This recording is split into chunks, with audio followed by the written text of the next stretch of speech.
गुरु गोविंद दो खड़े काके लागू पाए, बलिहारी गुरु आपने जिन गोविंद दिए मिलाए।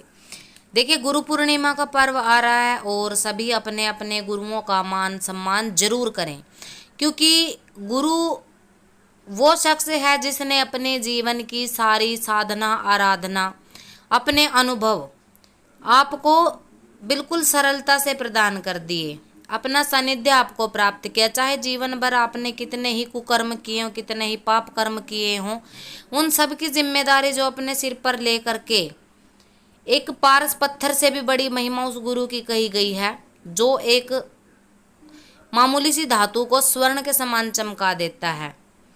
वो सारी जिम्मेदारी आपका लेता है, तो कुछ भी नहीं कर सकते हो तो मान सम्मान तो अपने गुरु का जरूर करें। ये गुरु पूर्णिमा के पर्व की महिमा है। अब चर्चा करेंगे गुरु महिमा के ऊपर। देखिए, गुरु महिमा तो ऐसी है कि पूरी धरती को भी अगर कागज बना लो, पूरे संसार के वन वृक्षों की अगर आप कलम बना लो, 7 समुद्रों के शाही आप बना लो, तो भी आप गुरु महिमा को लिख नहीं सकते, इतनी बड़ी गुरु महिमा होती है। और जब आप सांसारिक गुरु कोई धारण कर लेते हो तो वो आपके गुरु होते हैं, क्योंकि शक्तियां, जिन शक्तियों को आप गुरु धारण करके चलाना चाहते हो, उन शक्तियों के अपने गुरु हैं और वो अपने गुरुओं के प्रति पूर्ण तरह समर्पित होती हैं। और जब शक्तियां अपने गुरुओं के प्रति समर्पित हैं और आपका समर्पण भाव आपके अपने गुरु के प्रति वो देखती हैं, तभी वो आपके ऊपर आकर्षित होती हैं और तभी आपका कार्य सुचारू रूप से चलता है। क्योंकि देखा गया है कि एक ही कक्षा में पढ़ने वाले बहुत सारे छात्र, एक ही गुरुकुल में पढ़ने वाले बहुत सारे शिष्य, सभी एक ही मुकाम को हासिल नहीं करते। कोई सफल हो जाता है, कोई अपने मुकाम को हासिल कर लेता है, कोई तरक्की पा लेता है, कोई नाम कमा लेता है, और कोई बीच मझधार में अटक जाता है कि गुरु ने मुझे नहीं सिखाया। गुरु तो एक ही ब्लैक बोर्ड पे सबको समझाता है, एक ही चीज सबको समझाई जाती है, एक ही मंत्र सबको दिया जाता है, परंतु कौन ग्रहण कितना करता है वो आपके ऊपर निर्भर करता है। तो गुरु महिमा की चर्चा कर लेते हैं। गुरु कौन होता है? गुरु एक कुम्हार होता है और शिष्य एक घड़ा होता है। तो गुरु जब चोट करता है ना उस घड़े के ऊपर, उसका आकार बदलने के लिए, क्योंकि वो टेढ़ा है, मेढ़ा है, एक मिट्टी है, उसका कोई आकार नहीं है, कोई स्वरूप नहीं है, परंतु उसको आकार देता है, अपनी थपकी से उसको पीटता है, तो वो मार सभी शिष्यों को दिखाई देती है कि गुरु हमेशा हमें डांट मारते रहते हैं, हमेशा दिशा निर्देश, नियम कड़े, ये चीज़ें हमें हमेशा सिखाई जाती हैं, हमेशा गुरु हमें पीटते रहते हैं, यानी कि डांट पड़ती रहती है। तो उसकी डांट में भी मार है।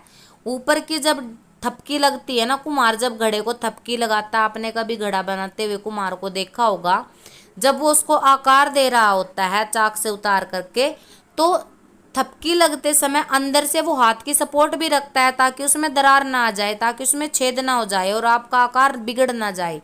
बेटा, ऊपर की मार सबको दिखाई दे रही है, परंतु जो नीचे आपको सपोर्ट मिल रहा है वो किसी को भी दिखाई नहीं दे रहा, और इसी वजह से आप लोग दुखी हो, इसी वजह से गुरु धारण करके भी दुख नहीं कटते हैं लोगों के। और गुरु के प्रति समर्पण का भाव तो किसी किसी का है, जिसका गुरु के प्रति समर्पण का भाव है, उनकी शक्तियां अपने आप चलती हैं, उनकी अपने आप तरक्की होती है, उनके अपने आप ही कार्य बनते चले जाते हैं। उनको यही नहीं पता कि हम कब क्या कार्य करते हैं। थोड़ी सी भक्ति में ही बस समर्पण का भाव मांगती है, कोई भी शक्ति हो, कोई भी गुरु हो। गुरु तो साक्षात पर ब्रह्म परमात्मा के स्वरूप कहे गए हैं। तो अगर गुरु आपको पीटता है, कुम्हार आपको पीटता है, तो सपोर्ट भी रखता है, तो सपोर्ट पर भी ध्यान दिया करे। और अगर कुछ भी नहीं कर सकते हैं तो गुरु पूर्णिमा पे अपने गुरु का मान सम्मान तो जरूर करें, क्योंकि अगर आप गुरु के प्रति समर्पित रहोगे, मान करोगे, सम्मान करोगे, तो आपकी शक्तियां अपने आप चलनी निश्चित हैं। परंतु क्या है, आजकल के माहौल में एक फैशन बन गया गुरु धारण करना, बस हमें गुरु धारण करना है, उनसे विद्या लेनी है, बाद में हमें गुरु से कुछ नहीं लेना। और कुछ लोग तो गुरु की आजमाइश ही करते रहते हैं कि हमारे बुजुर्गों ने ये परंपरा लगाई थी और यही परंपरा के आधार पे हमें चलना है। गुरु अगर कोई चीज़ छोड़ने के लिए कह रहा है तो वो उसको छोड़ेंगे नहीं। तो ये बात आ जाती है कि समर्पण का भाव नहीं है, इसलिए आप उस चीज़ को छोड़ नहीं रहे हो। तो अगर आप गुरु के दिशा निर्देश के हिसाब से चलते हो तो आपके कार्य भी बनते हैं। गुरु तो सबको बराबर चीजें सिखाता है, तो ग्रहण करने वाले के ऊपर आप कितना ग्रहण कर पाते हो। तो गुरु पूर्णिमा का पर्व है। चैनल के माध्यम से जो भी हमें गुरुओं से मिला आप लोगों के साथ शेयर करने की कोशिश करते हैं, क्योंकि हमारे भी शिष्य हैं और कुछ ऐसे लोग होते हैं, ऐसी मानसिकता होती है उनकी कि गुरु धारण करके वो ये सोचते हैं कि अगर गुरु के लिए एक चोला भी लेकर के आ रहे हैं तो वो भी सस्ते से सस्ते वाला चोला लेकर के आएंगे कि पहले बस हमारी शक्ति चल जाए, पहले हमारा कल्याण हो जाए, उसके बाद सारी उम्र पड़ी है गुरु का मान सम्मान करने के लिए। बस वो लोग यहीं पे खता खा जाते हैं। पहले गुरु का मान सम्मान करोगे, उनके लिए समर्पित रहोगे, तभी तो शक्ति कृपा करेगी। गुरु क्यों धारण किया आपने? इसीलिए कि हमारी शक्ति चले।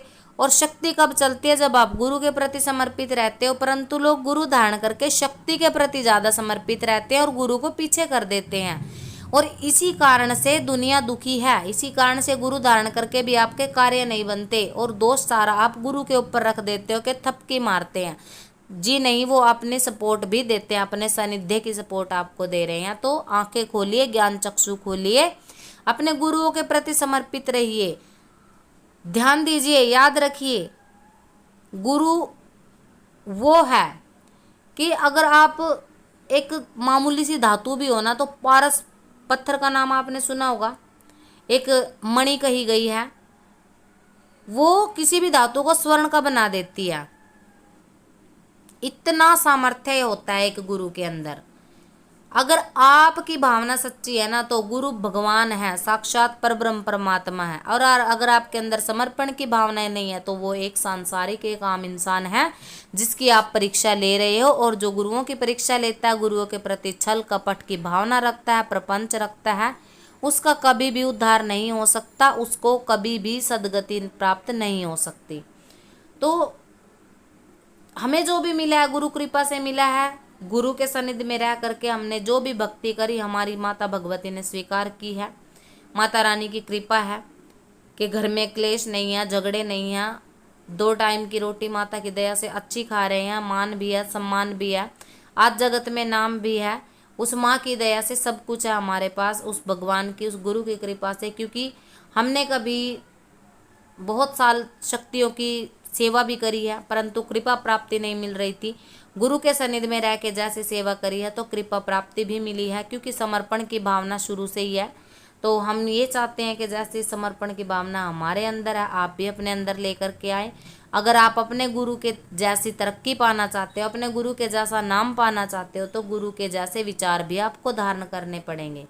तो जो लोग गुरुमुखी हैं सभी को अपने अपने गुरुओं के प्रति समर्पित रहना चाहिए। और सभी गुरुओं को हमारा हाथ जोड़ के नमन, जो भी गुरु कृपा से मिलता है चैनल के माध्यम से आपको बताने की कोशिश करते हैं। तो सभी अपने गुरुओं को नमन करके गुरु पूर्णिमा पर उनका मान सम्मान जरूर करिए। ये आपके लिए, आपके गुरुओं के लिए बहुत ही शुभ दिन होता है। तो जो अपने गुरुओं का मान सम्मान करता है, शक्तियाँ हमेशा ही उन पर अपनी कृपा बरसाती हैं। तो भाई सभी संगत को जय माता की।